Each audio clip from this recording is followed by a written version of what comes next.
The doorbell rang, and I knew that Matthew was dead. It wasn't a remarkable sort of knowing, although maybe it should have been. It was too quiet for that, too sad, creeping out of nowhere and filling me from toe to tip with the knowledge that the world was different now than it had been a few moments ago. If I turned on the news, someone would be talking about it. That should have been a comfort, knowing that I wasn't going to mourn alone. All it did was make me tired. I stood, leaving my computer to compile its code, ticking down the seconds of my working day with mechanical precision, and walked to the door, opening it with a press of my thumb to the authorized entry detector next to the knob. There was a person on my doorstep, a real person, not a mail robot, wearing the uniform of the United States Postal Service and gingerly holding a large manila envelope. Real paper to go with the real person. A pack of those was worth a month of my salary.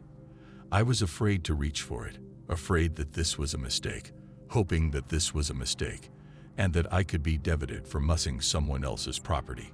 Catherine Nast.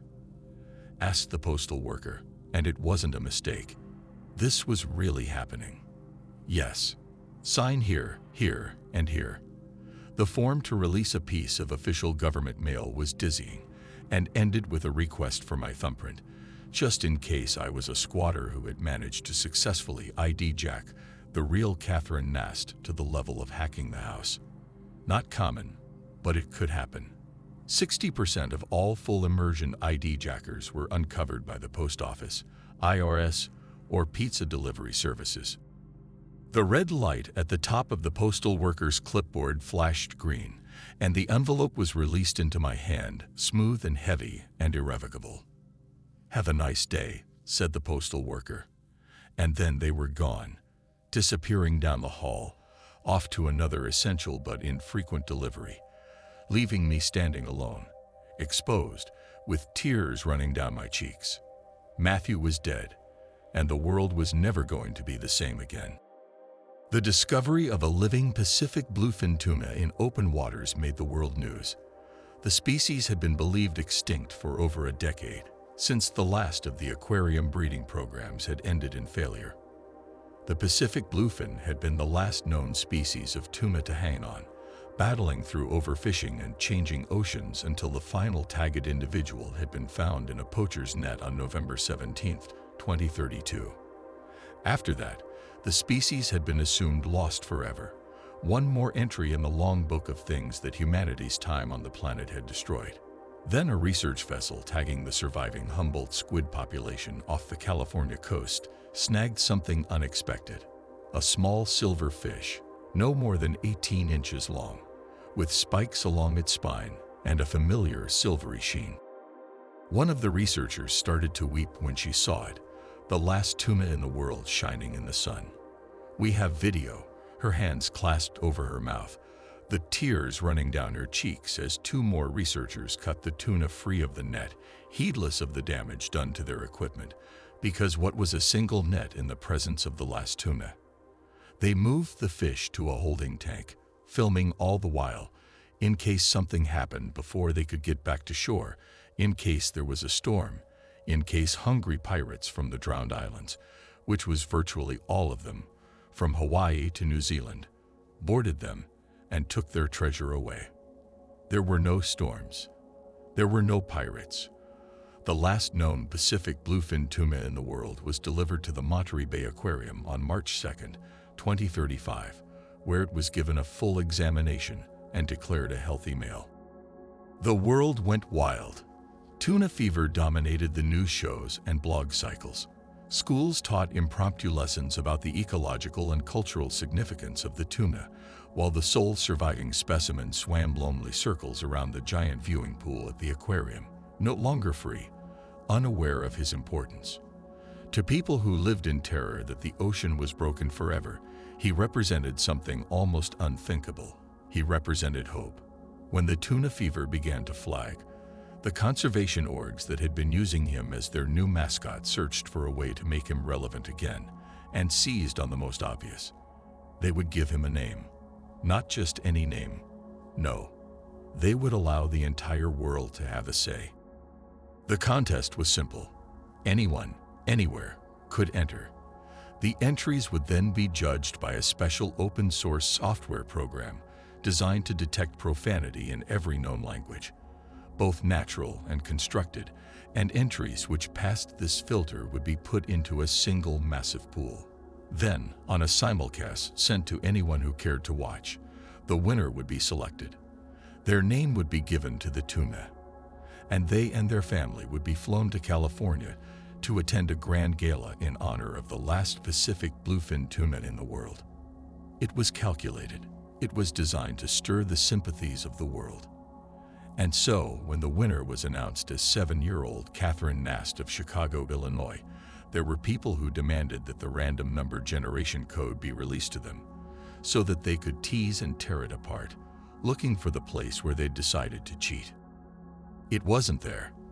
Little Katie had won the right to name the big silver fish fair and square, and when she went to the gala with her parents, she wore a silver dress with a lacy white skirt that made her feel like a mermaid, or like a princess, or like both at the same time.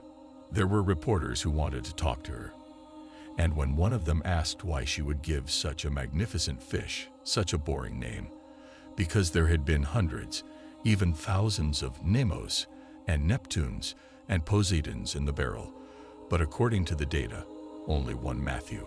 She cast her eyes down to the floor and replied with genuine sorrow. My grandpa died last month, and when I asked Mom what his name was, she said it was Matthew. So I named the fish after my grandpa. He was the first person to take me to see the ocean. It hadn't been much of a sight, not by the time Katie was born, wide-eyed daughter of the ecological collapse. But it was clear just by looking at her that she hadn't cared.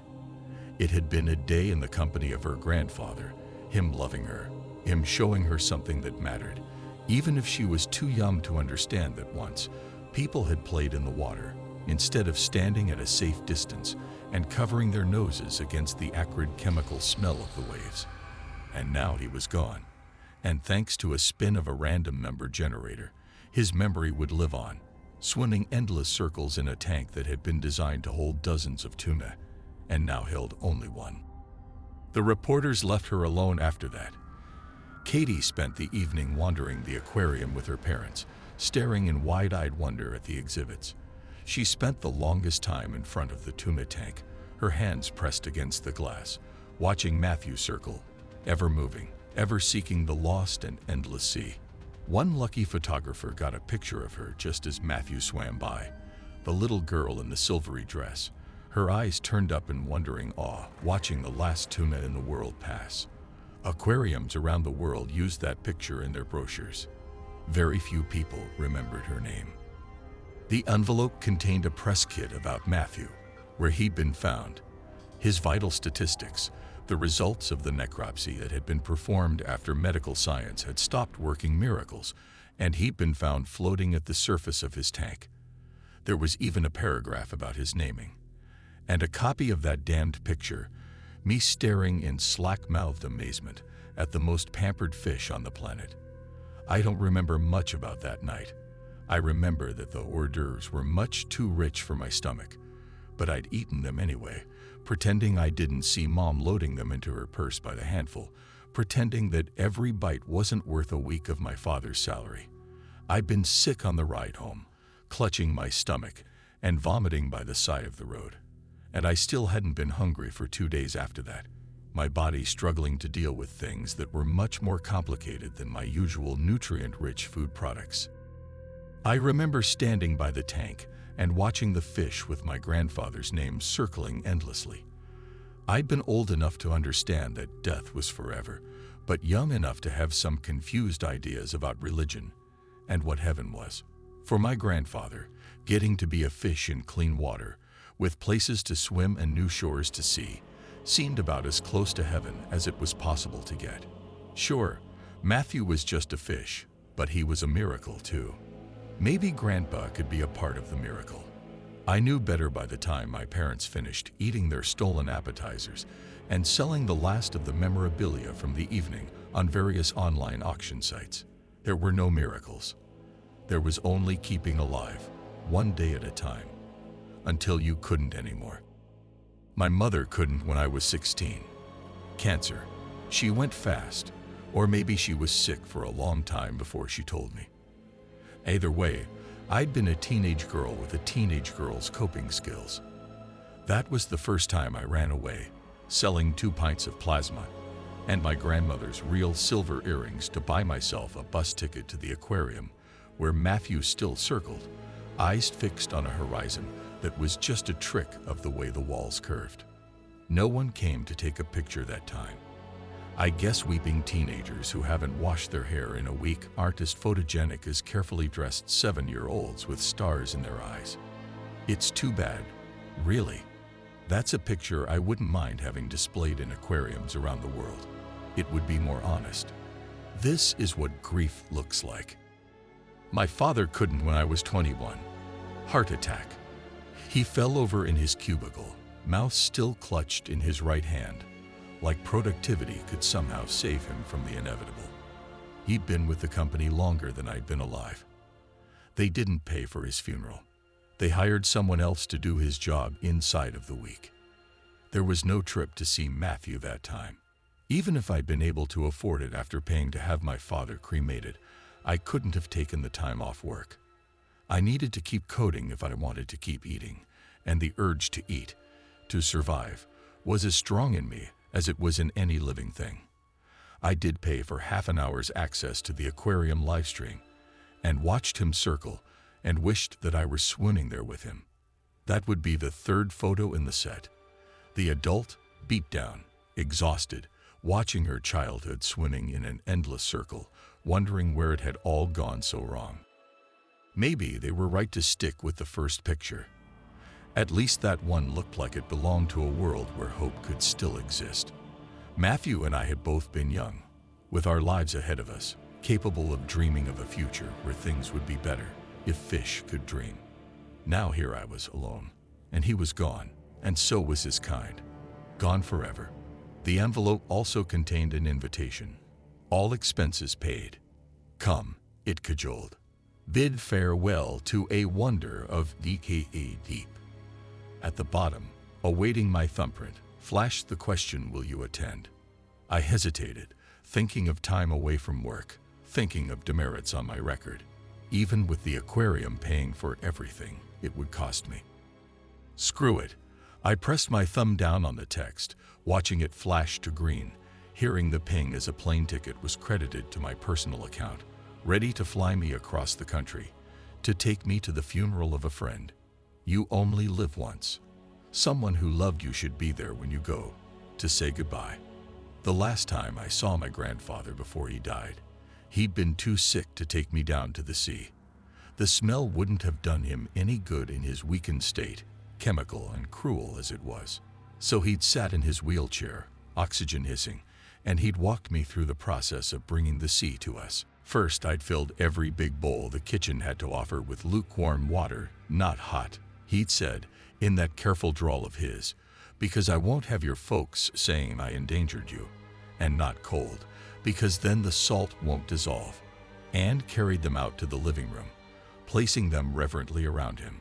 He'd given me a container of salt then, the old kind that came in a paper cylinder, and would pour out as much as you wanted at a time, not measuring it into nutritionally approved portions, and I'd mixed salt into the water until it had turned cloudy, while he put on movie after movie about whales and fish and the open sea, back when it loved us, back when we still loved it.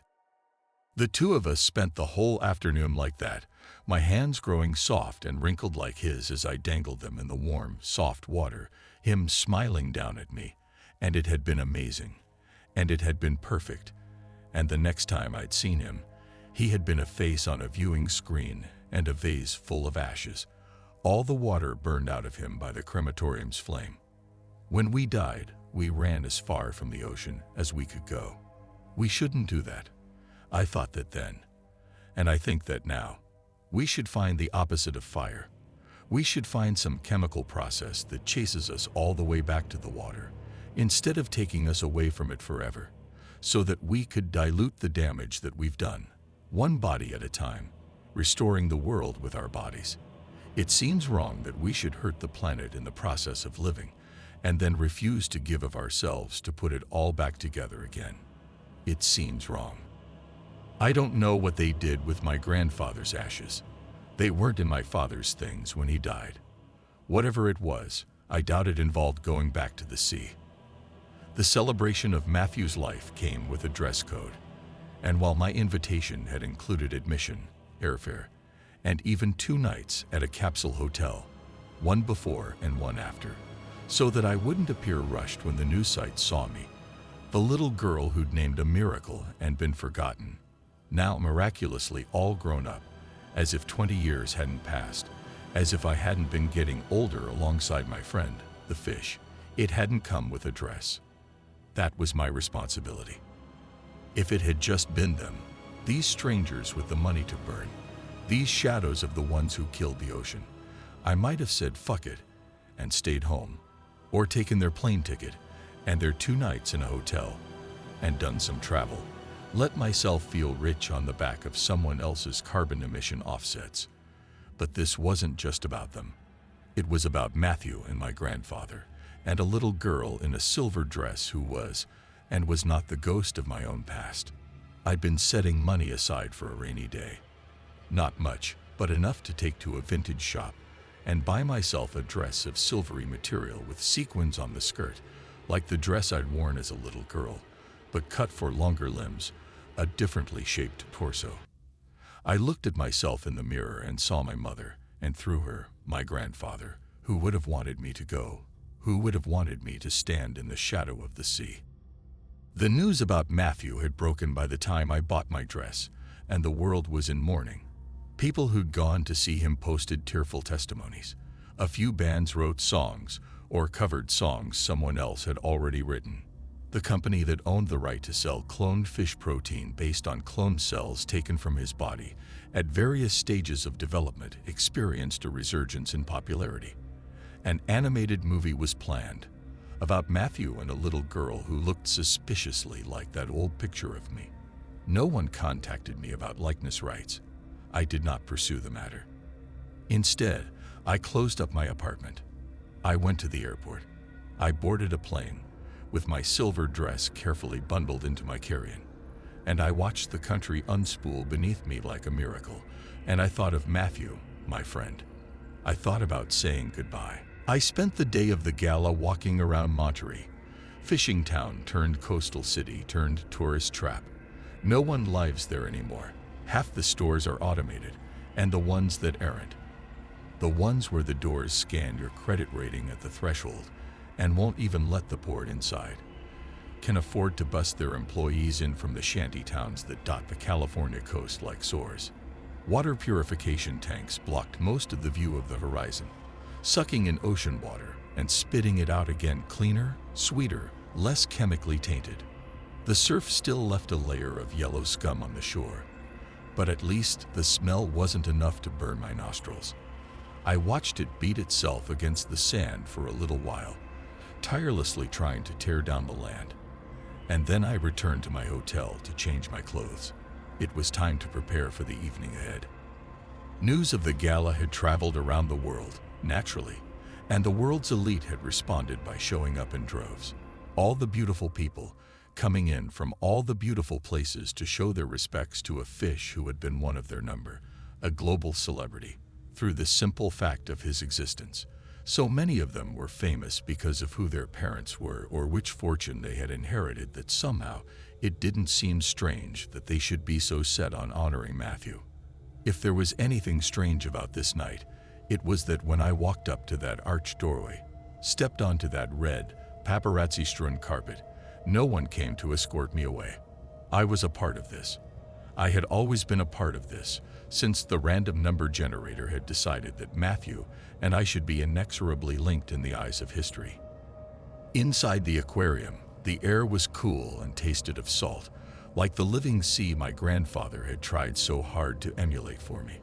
I stopped to close my eyes and breathe it in, and staggered as someone bumped into me from behind. I dimly recognized the man whose handlers rushed him past me. A movie star, one of the interchangeable faces who performed in romantic comedy after romantic comedy, right up until the first gray hair appeared and they were disappeared to wherever retired idols go. We never quite solved the issue of ageism in Hollywood. We just convinced them to apply it to everyone, filling our screens with people who never grew old, never had to stop and think about a future, who could die 100 beautiful fictional deaths before they quietly slipped away, never to be heard from again. I closed my eyes again, trying to recapture the moment, but it was too late. The peace was shattered. With a small sigh, I started walking, following the signs toward the farewell gala. My invitation was scanned 3 more times before I could get there. I would have been offended had I not seen the aquarium docents doing the same to everyone else, including my movie star assailant, who was, I realized, quite drunk and had the sort of wobble in his step that I associated with long-time drug users. This world chews everyone up and spits them out again, regardless of how privileged they seem. It's all a question of how many times you can fall before there won't be anyone left to catch you. Miss Nast. I turned toward the voice and found myself looking at the aquarium director, identified as such by the pin at his lapel and by the swarm of docents attending on him, ready to move the world for his pleasure if he asked them to. He was smiling gently at me, like he was expecting me to embrace him as the latest surrogate for my long-lost grandfather. I said nothing. His smile didn't waver. "Your dress is lovely," he said. "Perhaps I'm reading something into it that isn't actually there, but did you choose the design to honor the one you wore the last time you were here? I was also in attendance that night, you know. I was a docent then, volunteering for college credit. But that night, that night." His gaze turned misty. "That night changed my life. That night had changed my life too. That night had shown me that it was worthwhile to keep swimming, even when you could never have the horizon." Matthew had been free, and then he had been captive, and he had continued living in exactly the same way. What did it matter if I would never get anywhere? It was enough to stay alive. It was enough to keep swimming. It was enough to know that I would die trying, even if what I was trying to accomplish had no worth to anyone but me. "We're so glad you were able to join us tonight," the director was saying. I looked at his face. "We had to keep the numbers small, you understand, but I fought for you. I said you deserved to be here, to say goodbye. It was the right decision, don't you think?" "Yes," I said, because what else was I supposed to say? That he should have cut me out, leaving me to watch this on the news along with everyone else. I was in the building. It was too late to decline, even in spirit. "Thank you. Come, my dear," he said, and offered his arm. I took it, as cameras went off all around us, flashing through the dim halls. A new picture for their brochures. The girl at the beginning and the end of a natural wonder's long journey home. We walked into a vaulted room that must have held exhibits, once, with a vast tank taking up all of one wall. Sharks and rays swam there, predatory fish that had managed to hold on as the sea turned against them, eating whatever the world had left to offer, until finally they had been scooped up and tucked into tanks to wait out the cleansing of the waters. If it ever happened, they would be ready and waiting, eager to go home. Long tables had been set up all along the room. The director led me to the seat with my name, motioning for me to sit. He even pulled my chair out for me. "Enjoy," he murmured, and was gone.